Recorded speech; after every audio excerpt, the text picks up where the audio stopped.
ఈరోజు father Ferrer గారి యొక్క సంస్థ ద్వారా లబ్ధి పొందినటువంటి బడుగు బలహీన వర్గాలు అన్యాయమైపోతున్నాయనేటువంటి ఉద్దేశంతో వివిధ సంఘాలన్నీ, దళిత సంఘాలన్నీ ఏకమై ఒక కార్యక్రమాన్ని రూపొందించుకోవడం జరిగింది. ఈ యొక్క అనంతపురం ఎడారి ప్రాంతం కాకుండా కాపాడడానికి వచ్చినటువంటి ఫాదర్ ఫెర్రర్ గారిని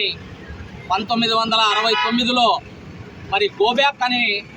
నినదించినటువంటి ఈ ప్రజలు ఈరోజు బ్రహ్మరథం పడుతున్నారు అంటే దాని అర్థం ప్రభుత్వాలకు మించి మరి బడుగు బలహీన వర్గాలే కాకుండా ఎస్సీ, ఎస్టీ, బీసీ మైనారిటీలందరికీ కూడా ఈ యొక్క సంస్థ ఉపయోగపడే విధంగా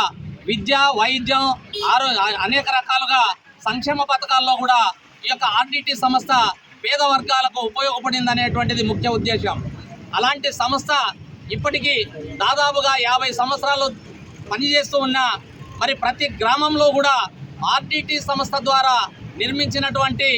హౌస్ కానీ మరి అదేవిధంగా గ్రామీణ ప్రాంతాల్లో ఉన్నటువంటి మరి చిన్న పిల్లల నుంచి ఈరోజు ఐఏఎస్ వరకు చదివిస్తున్నటువంటి విధానం కానీ, అదేవిధంగా మరి రైతులకు సంబంధించినటువంటి మరి వ్యవసాయ పనిముట్లు కానీ, లేదా చెక్ డ్యాముల విషయంలో కానీ, మరి ఇతరత్ర వికలాంగులకు సంబంధించినటువంటి విషయంలో కానీ అనేక రకాలుగా ప్రభుత్వానికి దీటుగా మరి యొక్క సంస్థ అభివృద్ధి పథంలో నడిపిస్తున్నటువంటి తరుణంలో మరి గత 5 సంవత్సరాల నుంచి ఈ యొక్క ఆర్డిటి సంస్థకు వస్తున్నటువంటి ఫండ్స్ని మరి రానికోకుండా కేంద్ర ప్రభుత్వం మరి దీనికి ఎఫ్సిఆర్ఏని రిన్యువల్ చేయకోకుండా మరి ఇబ్బందులు పెడుతున్నటువంటి సందర్భంలో మరి అనంతపురం జిల్లా ఎడారి ప్రాంతం కాకుండా కాపాడడానికి మరి ప్రభుత్వాలైనా చొరవ తీసుకోవాలి, లేదంటే ఇలాంటి సంస్థలకైనా అవకాశం కల్పించాలనేటువంటి నినాదంతో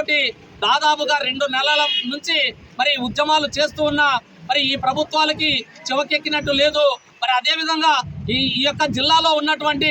ఎమ్మెల్యేలు, మినిస్టర్లు, ఎంపీలు అందరూ కలిసి చంద్రబాబు నాయుడు గారితో మరి అదేవిధంగా లోకేష్ కుమార్ గారితో మాట్లాడి ఆ తర్వాత చంద్రబాబు నాయుడు గారు, లోకేష్ గారు కలిసి మరి ఎంపీలందరూ కలిసి మరి ప్రధానమంత్రితోనూ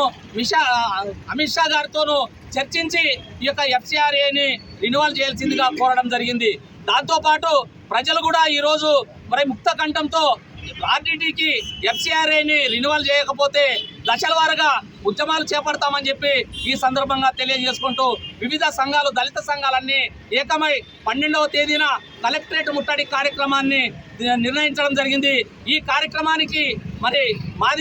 మాదిగ ఉపకులాలతో పాటు దళిత సంఘాలన్నీ కూడా ఏకమై ఈ కార్యక్రమాన్ని విజయవంతం చేయాల్సిందిగా మాదిగ రిజర్వేషన్ పోరాట సమితి అనుబంధ సంఘాలు మరి వివిధ దళిత సంఘాలన్నీ ఏకమై పిలుపునిస్తుండడం జరుగుతుంది. జై మాదిగ, జై మందకృష్ణ మాదిగ, జై మహాజన్.